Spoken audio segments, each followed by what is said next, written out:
The grand chamber of the Interstellar Council shimmered with light from 100 worlds. Tall crystal pillars reached toward the ceiling, glowing with energy from distant suns. Delegates of many species sat in rows, their voices blending into a restless murmur. They had gathered to discuss the spreading crisis, a strange plague that consumed crops and left entire planets starving. Machines failed to stop it, science had no clear answer, and panic was beginning to stir across the stars.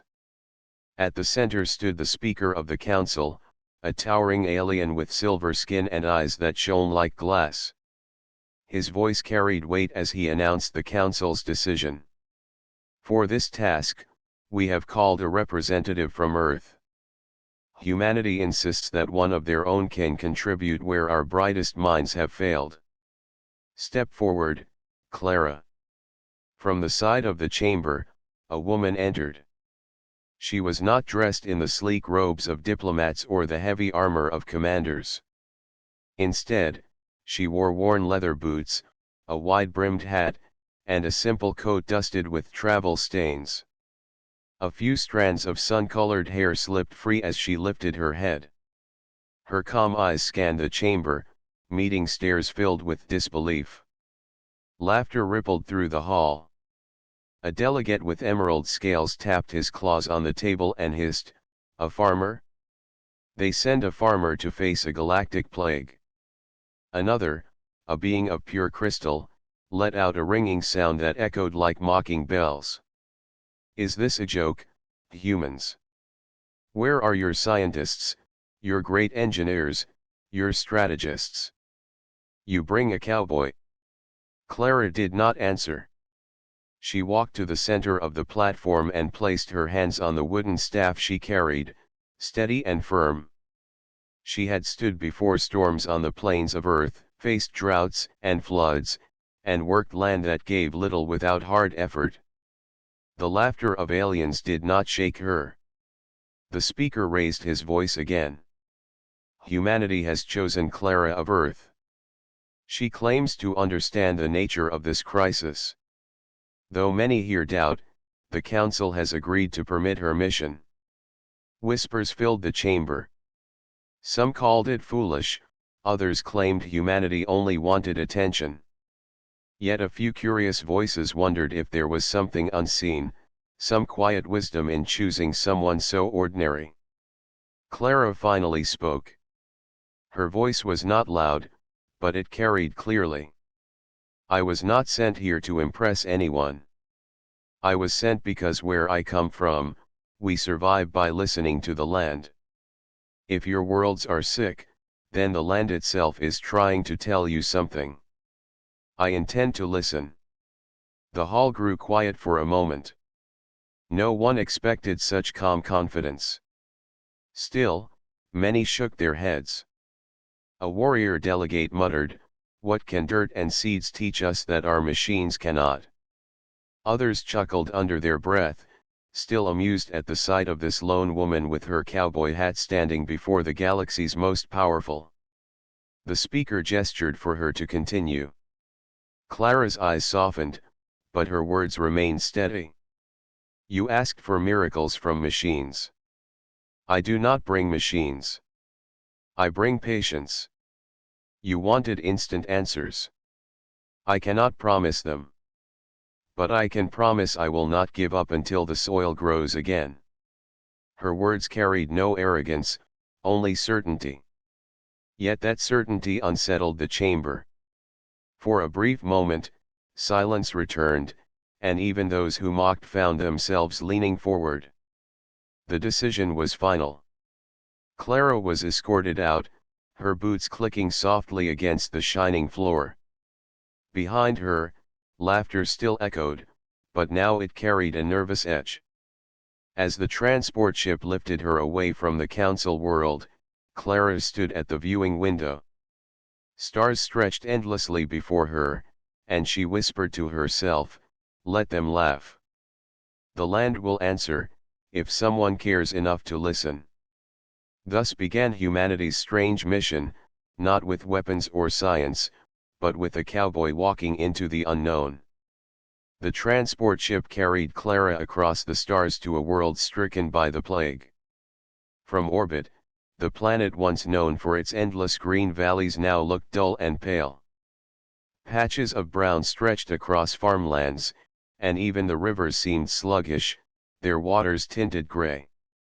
Clara stood at the observation window, her hands resting on the railing. She had seen dry land before on Earth, but this was different. It was as if the entire planet was tired, drained of its spirit.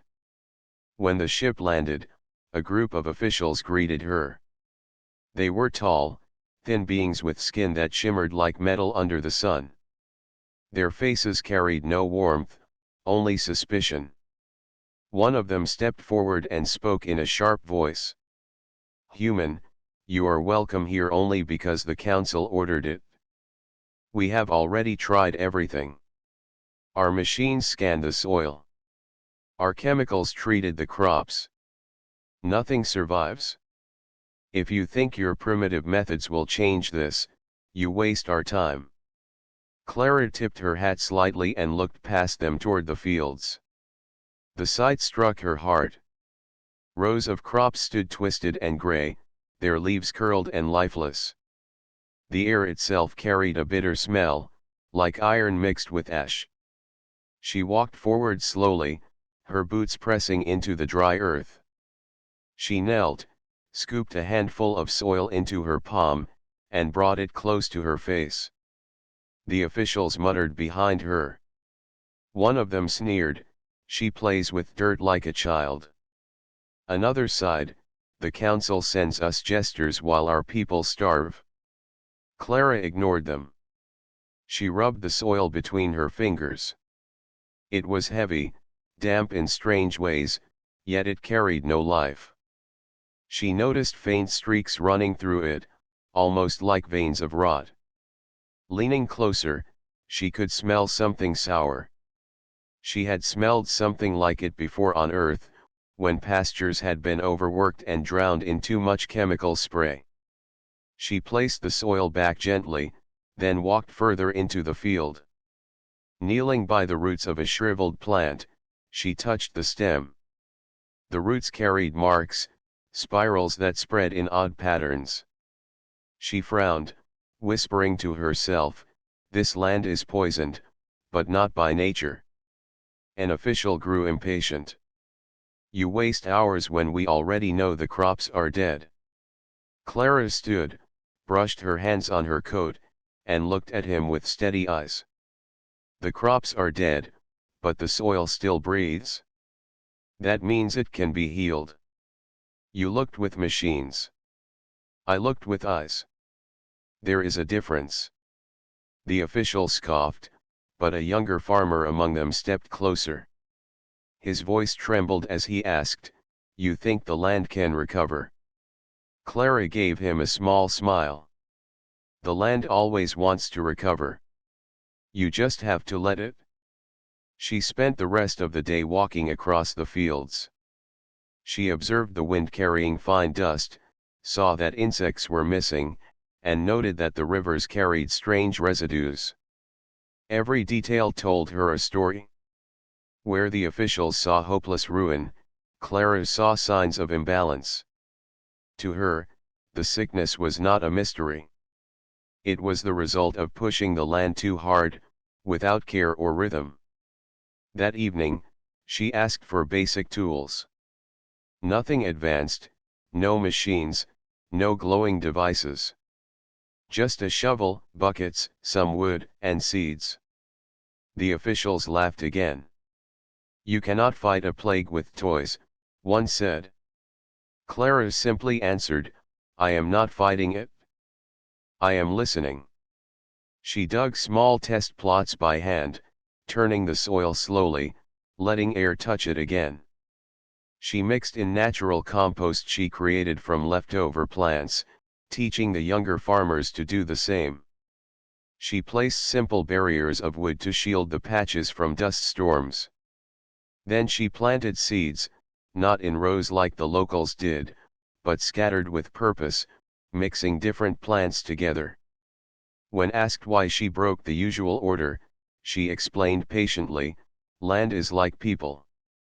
If you make it do the same work over and over, it weakens. If you let it rest and share its load, it grows strong again." The officials shook their heads, convinced she wasted effort. Yet the young farmer stayed beside her, eager to learn. Together, they watered the plots and watched the soil. Clara touched the ground often, feeling its warmth, listening for changes. Days passed. The fields around them remained gray, but in Clara's small plots, tiny green shoots began to push through the soil. The young farmer gasped when he saw them. "It lives," he whispered.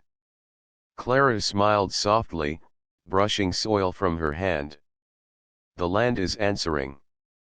We just needed to ask in the right way." The officials, once dismissive, now watched in uneasy silence. They had tried machines and failed. Yet here, in the hands of a cowboy from Earth, life was returning. And for the first time, doubt crept into their certainty. Perhaps the woman they laughed at carried something the galaxy had forgotten. The small green shoots in Clara's test plots became the center of attention. Each day more of them rose, fragile but alive. The young farmer who had helped her tended them carefully, his hands shaking as if afraid to break the miracle. Other locals stood at a distance, whispering in disbelief. These were not the weak sprouts they had seen before, the ones that withered within days. These were firm, their leaves open to the sun. Life had returned, not by machines but by the hands of a cowboy. The officials remained skeptical. One of them scoffed, "A few shoots mean nothing. They will not last." Another added, "Our technology failed because the sickness is deeper. You waste hope on tricks." Clara did not argue. She simply tipped her hat lower and went back to work. To her, the soil spoke more truth than voices filled with pride. She built small fences from wood to guard her patches, not just against the wind but also against the curious feet of children and animals. She asked the young farmer to gather waste plants from nearby homes, which she turned into compost. The smell was rough, but she explained, "This is food for the soil. Just like you need a meal, the land does too." The farmer nodded, his respect for her growing with each task. He had been raised to trust machines, to follow the orders of officials. Yet here was a woman who used her hands and simple tools, creating results no machine had given. As days turned to weeks, the shoots grew into young plants. Their roots spread strong, pulling energy from the soil. Clara rotated the crops within her small plots, planting different seeds together instead of rows of the same. When asked why, she replied, "When you give the land only one voice, it weakens. When you let it sing with many voices, it becomes strong." Her words confused the officials, but they could not deny what they saw. The plants thrived, while entire fields around them remained dead. Still, resistance grew. Alien corporations had invested fortunes in machines and chemical solutions. The sight of a human cowboy succeeding where their technology failed was an insult to their power. Representatives visited Clara's plots, their faces stern. One of them said coldly, "You cannot possibly believe your old methods will feed worlds. This is a trick of timing. The plague will return and prove you wrong." Clara looked at him calmly. "It is not a trick. The land heals when given respect. You forced it to produce without rest. Now it refuses you. But it will not refuse forever. It just needed someone to listen." The representative turned away in anger, muttering to the others. Their pride was wounded, and their authority questioned by a simple rancher from Earth. Meanwhile, more local farmers came to Clara quietly. They asked questions, copied her methods, and began small plots of their own. She taught them patiently, showing how to mix plants, how to guard soil with natural covers, and how to water with rhythm instead of flooding the ground. She explained things with plain words. Think of the land as your partner, not your servant. If you care for it, it will care for you. One night, as Clara walked through the recovering patches, she saw the young farmer staring at the new growth with wide eyes. He whispered, "I never thought I would see green again. Our children may eat fresh food. You brought hope back." Clara placed a hand on his shoulder. "Hope was always here. You just forgot how to look for it."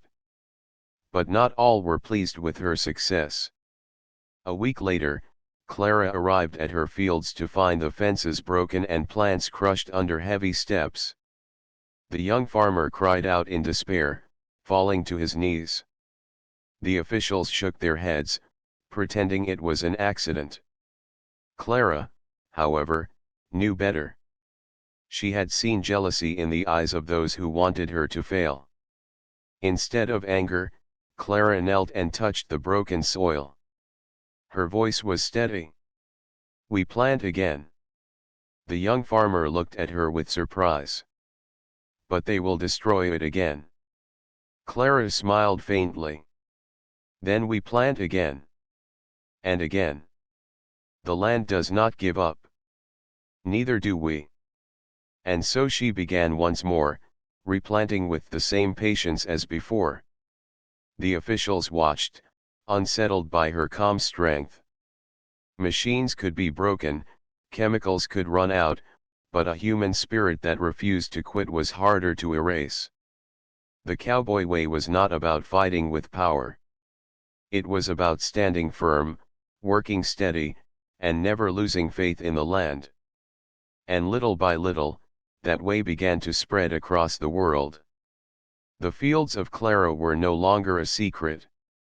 Word spread quickly across the planet that green had returned to patches of soil where once there had been only gray. Farmers who had lost all hope came to see for themselves. They touched the leaves, smelled the young crops, and felt the truth in their own hands. For the first time in years, they saw life pushing back against the plague. But with hope came danger. The alien corporations that had long sold machines and treatments were losing power. Their leaders had grown rich by promising solutions that never worked. Now a single human with simple tools was showing that survival did not need them. To admit this would mean admitting failure. Pride and profit were both at stake. One evening, as the sun dipped low and painted the sky red, Clara and the young farmer returned to the fields to find destruction. The wooden fences were torn down. The plants they had cared for were trampled, crushed into the dirt. The young farmer dropped to his knees, anger and grief twisting his face. "They did this on purpose," he said. "They want you to fail so they can keep control." Clara crouched beside the ruined plants. She ran her hand gently across the broken stems as if comforting them. Her voice was calm, though her eyes carried quiet fire. "The land is patient. We can plant again." The young farmer shook his head. "How can you remain so steady when they destroy everything?" Clara placed her hat back firmly and answered, "Because storms come and storms go. But the land remains. You do not give up just because the storm is loud." They rebuilt the fences that night, working under the pale light of the moons. Neighbors came to help, inspired by Clara's refusal to bend. Together they replanted seeds, watered the soil, and stood watch. Each time sabotage struck again, Clara rose the next morning and began the work once more. The officials who had doubted her grew uneasy. Some were moved by her determination, while others feared the growing support she gained from common farmers. The corporations pushed harder, spreading rumors that her methods were dangerous. They claimed she brought new sickness, that her seeds carried hidden risks, that humans could not be trusted. Yet no matter how much they tried to discredit her, the sight of green shoots rising from the ground was proof no rumor could erase. Still, doubt crept in among the people. Some whispered, "What if the plague returns? What if this miracle is only temporary?" Farmers who wanted to believe also feared disappointment. Years of failure had made them cautious, and many did not dare trust in hope too quickly. Clara noticed their hesitation. She spoke to them in simple words. The land is not healed in one season. It takes time. But every leaf you see is the proof that time is worth it. Do not let fear steal what your eyes can already see. The young farmer repeated her words to others, spreading her message like seeds of its own. More and more villagers began trying her ways in secret, planting small plots at night, away from the eyes of officials.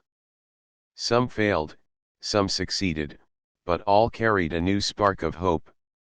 One morning, Clara walked through her plots and saw the young farmer smiling proudly. He showed her a small patch he had planted himself. The plants stood strong, their leaves wide, untouched by the plague. Clara placed a hand on his shoulder and said, "Now you see it? It is not me alone. The land belongs to all who care for it." But shadows still lingered. At the edge of the valley, strange figures were seen watching the fields. Farmers reported seeing lights at night, as if someone searched for a way to ruin the crops again. The corporations would not give up their power easily. Clara stood at the center of her fields that evening, the wind brushing through her hair. She looked across the soil, scarred yet alive, and whispered to herself, "They can trample plants, but they cannot trample the will to grow." Her quiet strength spread through the community. People began to realize that this woman, mocked as a cowboy, carried something their world had long forgotten. She was not just healing the land. She was teaching them how to stand against fear. The plague still hung heavy across the planet, but in Clara's valley, green life rose higher each day. And with it, the spirit of the people rose too. Weeks passed, and Clara's fields began to glow with color. The gray dust that had once blanketed the valley was now broken by wide patches of green. Rows of young plants swayed gently in the wind, their leaves stretching toward the sky. The soil beneath them smelled fresh again, rich with life. Where silence had ruled, the hum of small insects returned. Birds flew overhead, circling and singing as if they too had been waiting for this change. The people could no longer deny what their eyes saw. Families from nearby villages traveled to Clara's fields to witness the growth. Children ran through the narrow paths, laughing as they touched living plants for the first time in their lives. Elders wept quietly, kneeling to press their hands against the soil. Food had been scarce for so long that many had forgotten the feeling of hope. Now hope stood tall in green stalks and colorful blossoms. Clara welcomed them all. She explained her methods patiently, showing them how to turn waste into compost, how to mix different seeds together, and how to rest parts of the land while others grew. She demonstrated how simple fences protected against the harsh winds and how water could be guided gently rather than forced in floods. She never spoke with pride. She spoke as someone sharing an old truth, a truth humanity had carried from its own hard history with the land. The young farmer stayed close by her side, acting as her voice among his people. He translated her lessons into local sayings, reminding them that patience was a greater tool than any machine. His own small plots had begun to thrive, and this gave others the courage to try. Across the valley, more green patches appeared, each one a quiet rebellion against despair. But not everyone rejoiced. The corporations watched with growing anger. They had invested fortunes into machines and chemicals that failed, yet still kept control by claiming they were the only chance. Now, their lies were unraveling before the eyes of the people. They tried to spread rumors again. They warned that Clara's methods would bring new dangers, that her crops were weak and would soon rot. They told stories of hidden poisons, hoping fear would stop the spread. Yet the people were no longer blind. They saw their children eating fresh leaves for the first time in years. They saw insects buzzing around flowers, a sign of returning balance. They tasted food grown with Clara's ways, and it was real, strong, and safe. The rumors faded like smoke in the wind. The council sent inspectors to observe. At first, they came with doubt, expecting to find tricks. But they left in silence, carrying samples of healthy crops back to their worlds. The whispers spread even further. Planets across the galaxy heard of the cowboy from Earth who healed the land with nothing more than patience, seeds, and faith. One evening, Clara sat on a low wooden stool in her field, watching the sunset paint the sky gold. The young farmer joined her, carrying a basket filled with fresh produce. He set it down proudly and said, "Look at this. Food from our soil again. I never believed I would see this day." Clara smiled softly. "It is not me who did this. It is the land. It only needed someone to give it a chance." The farmer shook his head. "No, it needed someone to remind us how to listen. We forgot, but you remembered." As he spoke, villagers gathered nearby, singing an old song of gratitude to the soil. Their voices carried across the fields, mixing with the rustle of leaves. It was more than celebration. It was the sound of a people learning to believe again. For the first time in years, children were not only fed but also dreaming. They spoke of planting their own fields, of raising animals again, of building futures not shaped by hunger. Clara watched them and thought of her own home back on Earth. She had seen droughts, floods, and storms there, but she had also seen recovery. She knew the land always found a way to return if given respect. The miracle was not in machines or chemicals. The miracle was in remembering the bond between life and the soil. And now that bond was spreading beyond one valley. Farmers on other continents sent word that they too had begun to try her ways. Some succeeded, some failed, but all had begun to hope. The corporations could no longer control the story. The people themselves carried it forward. Each green sprout was proof that the old ways were stronger than empty promises. And as Clara stood among the fields, the wind lifting her hat slightly, she knew the miracle was no longer hers alone. It belonged to the people, and to the land that had never truly stopped waiting for them. The news of Clara's work spread far beyond the valley, far beyond the planet itself. The council could no longer ignore it. Worlds still trapped in famine demanded answers, and whispers rose in every chamber. How could a single human succeed where the most advanced civilizations had failed? Some leaders felt threatened, others felt humbled, but all agreed they needed to see for themselves. A message arrived for Clara. She was to return to the council and present her findings. The young farmer watched as she packed her small bag with a calm expression. "You are not going back alone," he said. "You carry the hopes of every farmer here." He handed her a basket filled with fresh crops grown by their hands. "Take this with you. Show them what they mocked. Show them the truth."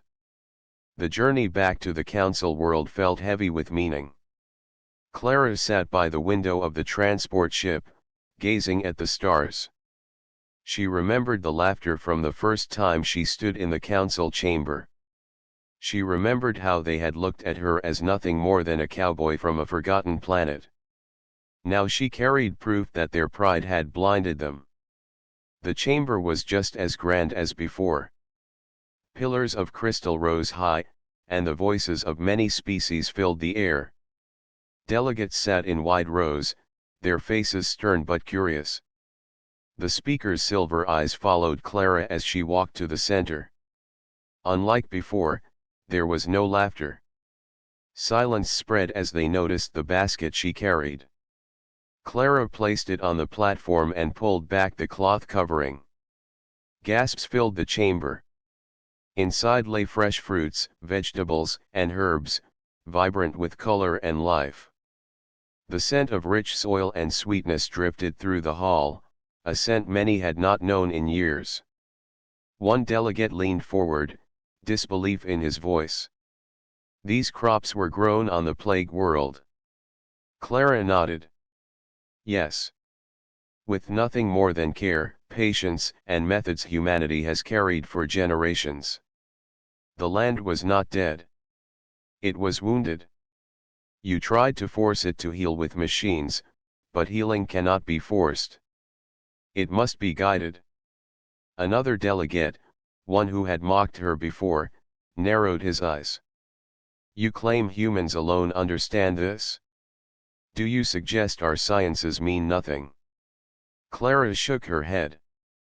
Your sciences are powerful. Your machines are clever. But sometimes the answer is not found in force or numbers. Sometimes it is found in the quiet patience of those who live close to the land. Humanity learned this the hard way. We faced droughts, storms, and barren soil on earth. We survived because we listened. We learned that the land gives only when respected. That is our gift. Her words carried through the chamber like a steady wind. The delegates shifted uneasily. Some looked away, unwilling to admit the truth. Others looked thoughtful, their pride softening as they studied the fresh food before them. The speaker finally rose. Clara of Earth, you stand before the council not as a scientist, not as a warrior, but as a keeper of the land. And you have shown that the simplest wisdom may outlast the brightest machines. What do you ask of us? Clara's gaze swept across the chamber. I ask nothing for myself. I ask that you remember the land is alive. Treat it not as a tool to be drained, but as a partner. If you share this knowledge, if you let others learn, then worlds can heal. That is all I want. Her voice carried no demand, only sincerity. For a long moment, silence held the chamber. Then one delegate stood, followed by another. Soon, voices rose in agreement. They called for her methods to be shared across the galaxy, for her teachings to become part of every farming world.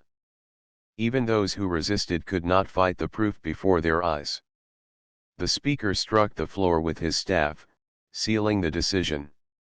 So it shall be. Humanity's gift will be carried to every world in need.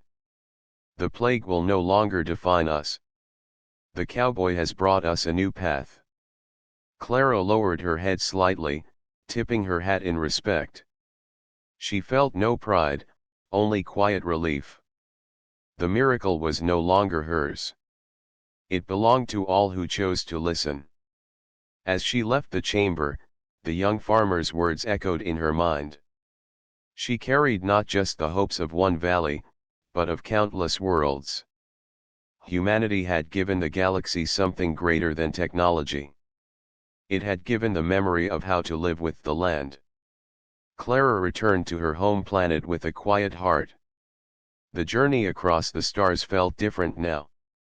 She no longer carried the weight of doubt, only the calm satisfaction of knowing that life could grow again, even where the world had seemed broken.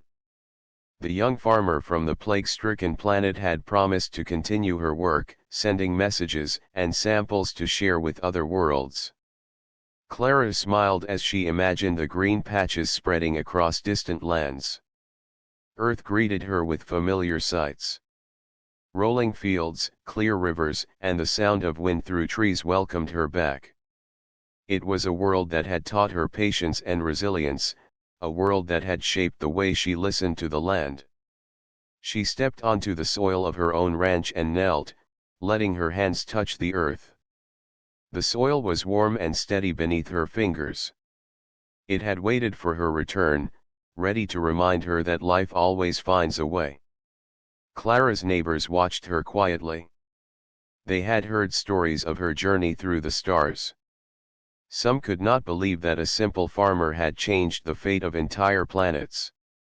Others listened with awe as she spoke of green shoots rising on worlds where machines had failed. She told them how patience and respect for the land could restore life. She gathered children and taught them small lessons. How to plant seeds with care, how to mix plants together, and how to listen to the soil. She showed them how water could be guided to nourish without harm, and how waste could become nourishment. Each child's eyes widened with wonder, and each small hand that touched the soil carried a spark of the miracle Clara had helped create. News of her work spread quickly through human colonies and neighboring worlds. Delegates and farmers wrote to her, seeking guidance. They asked questions about planting, soil, and the rhythms of life. Clara replied with simple words, often drawing diagrams in the dust, using seeds as markers, showing that wisdom did not need to be complicated to be true. She never boasted about her accomplishments. To Clara, the green valleys on distant worlds, the children eating fresh food, and the elders smiling in relief were enough reward. The galaxy had been given a gift, and it had been shared, not by power, but by care. Machines and chemicals had failed, but the quiet strength of humanity, rooted in respect and patience, had succeeded. One evening, as the sun set in streaks of orange and gold, Clara walked through her fields. She stopped at a young oak tree she had planted as a child. She remembered planting it with her own small hands, dreaming of the shade it would one day give. Now, she thought of countless worlds where humans had taught the land to heal. She smiled softly. The tree, like her work, would grow quietly, steadily, and its roots would stretch deep into the soil, reminding future generations that patience bears fruit. The young farmer from the plague world sent a message that day. His letter spoke of children planting seeds, families rebuilding farms, and entire communities thriving. He thanked her for showing them the way. Clara read the words and felt the calm pride of someone who had done only what was right, not seeking glory, yet leaving a legacy larger than herself. Across the galaxy, humans became known not only for their courage and intelligence but for their ability to care, to listen, and to nurture life. Other civilizations took note. They saw that success was not always in machines or weapons. Sometimes it was in the quiet work of tending the soil and teaching others to do the same. Humanity's reputation grew, not through conquest, but through care. Clara returned to her everyday work on the ranch, tending crops, repairing fences, and guiding children. She knew that life, like soil, needed patience, love, and respect. She smiled at the thought that her simple ways had traveled across stars and touched lives she would never see. In the quiet of her fields, Clara tipped her hat to the wind. The sun warmed her face, and the scent of fresh soil filled the air. The legacy of a cowboy who listened had become the gift of humanity. Green life stretched across valleys and planets, carried by hands that understood its needs, by hearts that refused to give up. And somewhere, across the stars, the people she had helped smiled, planted seeds, and whispered thanks to the earth-born cowboy who reminded them that hope always begins with listening. Humanity had returned with a miracle, and it would never be forgotten.